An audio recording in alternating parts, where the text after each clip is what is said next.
बढ़े, वैभव बढ़े। बहुत ध्यान दीजिएगा महाराज। चतुर्थी की पूजन में जो आप आखा दाना रखते हो, गेहूं वगैरह कुछ भी जो भी रखते हो, उसकी बड़ी महत्वता होती है महाराज।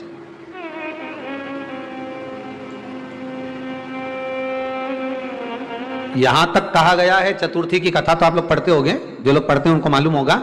चतुर्थी की कथा में लिखा है, चौथ माता के व्रत में वर्णन किया गया है कि वो आखा दाना जो रखा जाता है, मान लो कोई जरूरी काम होता है तभी आखा दाना को रखा जाता है, संभाल के रखते हैं कि हम इस काम के लिए जा रहे हैं और हमारा ये कार्य सफल होना चाहिए। तो जिसने चतुर्थी का व्रत करा है, जिसने चंद्रदेव का पूजन करा, चतुर्थी का व्रत करा, वो गणेश जी से विनती करके वहां से 2-4 आखा दाना उठा ले, और जो व्यक्ति का काम अटक रहा है अपने ही घर का, पर दूसरे कुल को नहीं देना, अपने ही कुल के अंतर्गत जो काम अटक रहा है उसकी जेब में, उसके पल्लू में उस चीज को रख दिया जाए। तो चतुर्थी जो अगली आती है, जैसे आप महीने की करते हो तो महीने की, और आप जैसे करते हो कि 4 अलग बड़ी बड़ी चतुर्थी करते हो तो उसके अनुसार आपका कार्य सिद्ध होता ही है। उस आखे दाने का इतना महत्व होता है क्योंकि चतुर्थी का व्रत करने वाली माता जब व्रत करती है तो स्वयं चतुर्थी की कथा में लिखा हुआ है कि पार्वती जी गणेश जी से चतुर्थी की कथा बचवाती।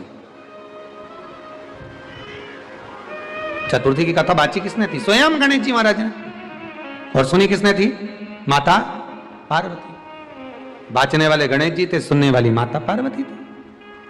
तो चतुर्थी की कथा जब होती है तो उसको स्वयं गणेश जी बाच रहे हैं। तो व्रत कौन सुन रही है? माता पार्वती। और आपने जो आखा दाना लिया वो गणेश जी के भाव से लिया, गणेश जी से निवेदन करके, विनय करके, प्रार्थना कर उसको प्राप्त किया। उस दांत की ओर गणेश जी को दुर्वा समर्पित करी जाती है। इसलिए हमारे हिंदू धर्म में 2 तरह के गणेश जी का प्रमाण कहा जाता है, एक राइट सूंड के गणेश, एक लेफ्ट सूंड के गणेश।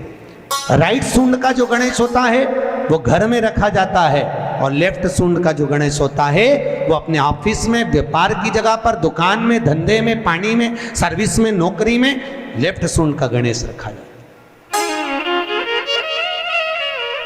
जिसके दुकान, व्यापार, व्यवसाय में अगर राइट सूंड का गणेश रखा जाता है तो लक्ष्मी आती है पर टिकती नहीं है। इसलिए घर में सीधी सूंड का गणेश, और दुकान, व्यापार, व्यवसाय में, ऑफिस में उल्टी सूंड का, 2 गणेश। तो इसका मतलब ये थोड़ी ना कि तुम्हारे घर में गणेश जी बैठा तो तुम उठा के बदल लिया, यहाँ का यहाँ दिया, यहाँ का दिया। अब रखे रहने। हमेशा याद रखो, गणेश चतुर्थी के बाद अनंत चतुर्दशी पर जब गणेश जी का विसर्जन करते हैं तो गणेश जी की 2 धर्म पत्नियां, कुल मिला के 5 पत्नी।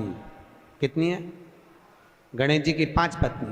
पहली श्री, दूसरी तुष्टि, तीसरी पुष्टि, चौथी रिद्धि और 5वीं सिद्धि। ये व्यक्ति के नाम के आगे जो लिखा रहता है ना, श्रीमान, ये श्री संबोधन कहाँ से आया? और एक पीछे लिखते हैं, जैसे नाम के आगे लिखते हैं श्री और पीछे लगाते हैं जा में ई की मात्रा जी। लिखते हैं कि इधर नहीं लिखते? लिखते हैं श्रीमान अग्नि प्रसाद जी, श्रीमान बद्री प्रसाद जी, श्रीमान हरीश प्रसाद जी। तो श्री आगे क्यों आया और जी पीछे क्यों आया? कौन ने लगाया? किस लिए लगाया? कौन ने बताया कि आगे श्री लिखो?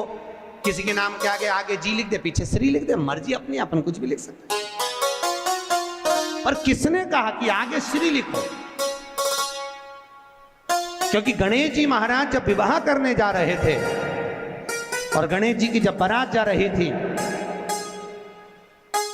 तो यमुना जी के तट पर गणेश जी की प्रथम पत्नी श्री गणेश जी के चरण पखारने के लिए खड़ी हो गई। और प्रथम गिनती में जब गणेश जी चलने लगे तो श्री ने उनके चरणों को रोक लिया और कहा, प्रभु मैंने आपका आवाहन करा है, मैं आपको अपने पति के रूप में देखती हूँ। भगवान गणेश जी ने कहा, तूने प्रथमता में मुझे पाया है, जिसके नाम के आगे तेरा संबोधन लगा रहेगा वो जगत में प्रसिद्ध होता चले जाएगा। इसलिए श्रीमान लिखा जाता है। अब जी का संबोधन कहां से आया वो भी समझ लीजिए। हर कहीं से थोड़ी ना लगा दिया जाता है कि जी कहां से आ गया। एक पत्नी भी लगाती है ए जी, और जब वो बोले ए जी तो तुरंत खसक लो जी, नहीं तो 500 गया जी। उसके जी में थोड़ा भारीपन है। 33 करोड़ देवी देवता में सबसे सुंदर जोड़ी थी शंकर और पार्वती की। सही है कि गलत है? कभी नहीं झगड़ते थे। इसलिए पृथ्वी पर ना तो लक्ष्मी जी के व्रत हैं, ना ब्रह्माणी के व्रत हैं, ना इंद्राणी के व्रत हैं। अगर पूरी पृथ्वी पर सबसे ज्यादा व्रत किसके हैं? माता पार्वती। तीज का व्रत किसका? पार्वती का। चतुर्थी का व्रत किसका? पार्वती का। चौथ का व्रत किसका?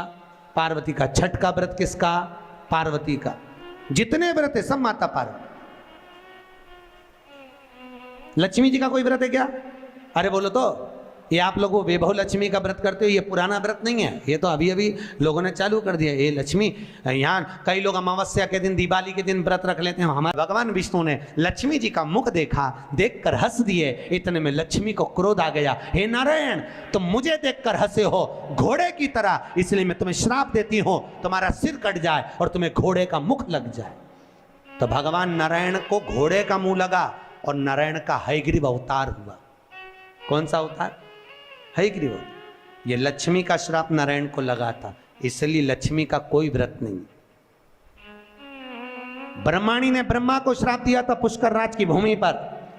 जब पुष्कर राज की भूमि पर यज्ञ हो रहा था, ब्राह्मणों ने कहा ब्रह्म देवता मुहूर्त निकल रहा है, जल्दी यज्ञ में बैठो। ब्रह्मा जी ने नारायणी से कहा, ब्रह्माणी से कहा, ब्रह्माणी जल्दी चलो, सरस्वती जल्दी चलो, यज्ञ में बैठना है। ब्रह्माणी ने कहा भी आई तैयार होके। ब्रह्माणी तैयार होने में लगी रही, बहुत समय निकल गया, मुहूर्त निकलने लगा। ब्रह्मा जी से ब्राह्मणों ने कहा ये मुहूर्त निकल रहा है। ब्रह्मा जी ने कहा करे क्या? इतने में ब्राह्मणों ने कहा तुम बताओ क्या करे? ब्रह्मा जी बोले आपको जो करना है करो।